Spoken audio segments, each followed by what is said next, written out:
Dokter,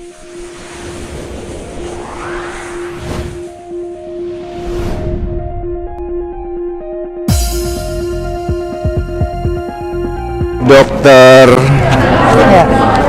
Ibu kenalin diri sendiri deh ke pemirsa. Ya. Assalamualaikum warahmatullahi wabarakatuh. Saya Dr. Sriani, Kepala Dinas Kesehatan Kabupaten Bekasi. Oke. Mbak, ini kalau melihat perkembangan vaksinnya dari segi kesehatan itu saat ini seperti apa sih perkembangannya? Vaksin, kebutuhan vaksin barangkali kan bertahap ya disediakan oleh pemerintah pusat. Jadi posisinya pengadaan vaksinnya masih bertahap. Diupayakan semua akan mendapatkan vaksinasi yang membutuhkan.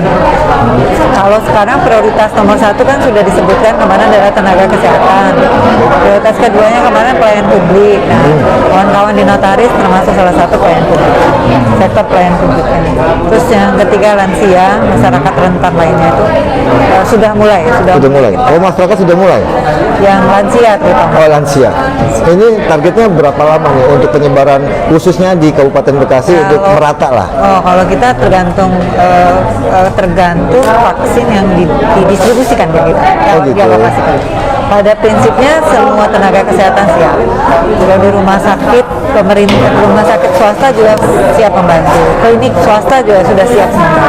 Nah, kalau dari sisi kesehatan, dari sisi Ibu Dokter, seberapa penting masyarakat baik tadi kan sudah disebutin tahapannya ya, dari tim kesehatan, kemudian turun ke bawah pelayan masyarakat, lansia dan masyarakat. Seberapa penting ini vaksin COVID ini? Vaksin. Jadi kalau kita ngomong soal pencegahan, kita itu ada 2 pencegahan. Satu pencegahan penularan, supaya kita nggak tertular. Apa yang harus kita lakukan?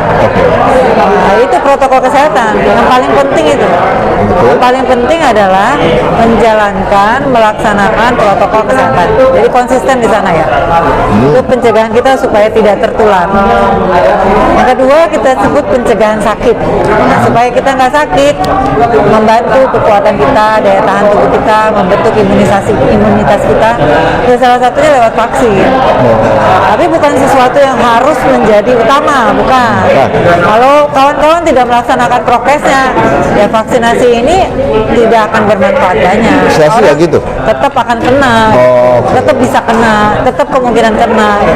Jadi kan ada berita misalnya sudah divaksin pertama tetap kena, sudah disuntik yang kedua tetap kena. Itu sebenarnya vaksinasi tidak menimbulkan sakitnya ya, tidak menimbulkan COVID-nya, tapi vaksin pertama itu baru mengenal. Sekarang kawan-kawan disuntik pertama itu baru kenalan, sistem tubuh kita baru kenalan dulu nih sama virusnya. Nanti suntikan kedua baru membentuk kekebalan. Membentuk kekebalan kan beda-beda satu orang dengan orang lain.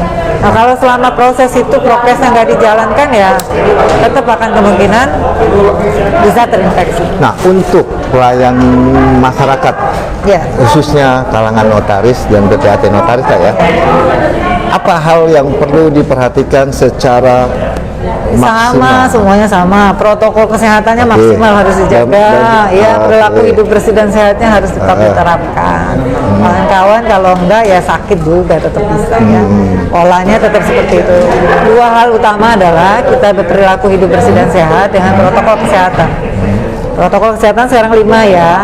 Cuci tangan, udah lama. Udah nambah. Cuci tangan, pakai masker, jaga jarak, jauhin kerumunan, kurangi mobilisasi. Kalau seandainya tidak jaga jarak, ya itu orangnya yang nggak jaga jarak. Harus kita yang ngatur badan kita sendiri. Nah, kalau notaris kan mobilnya kan jauh lebih tinggi. Nggak juga lah, semuanya sama. Pedagang pasar, itu supir taksi, supir angkot, ojek online itu jauh lebih banyak kena. Kalau notaris mobil ya sama lah semua kan. Itu tetap jadi prioritas pemerintah. Menurut saya kebijakan yang diambil oleh pimpinan di pusat itu sudah sangat-sangat ini ya, sudah sangat memperhatikan semua. Tapi tetap yang diutamakan itu orang-orang rentan. Yang rentan itu yang beresiko, ya lansia diutamakan. Karena memang kalau bapak sakit, bapak masih muda, kemungkinan lebih kuat daya tahannya dibanding yang lansia. Jadi itu yang harus dipahami juga kenapa lansia diprioritaskan. Terakhir, apa yang Bu Dokter ingin sampaikan khususnya untuk pengurus daerah Ikatan Notaris Kabupaten Bekasi? Ya, kalau untuk Ikatan Notaris Kabupaten Bekasi ini khususnya ya, tetap lakukan protokol kesehatan, jaga kesehatannya dengan perilaku hidup bersih dan sehatnya. Jangan Terus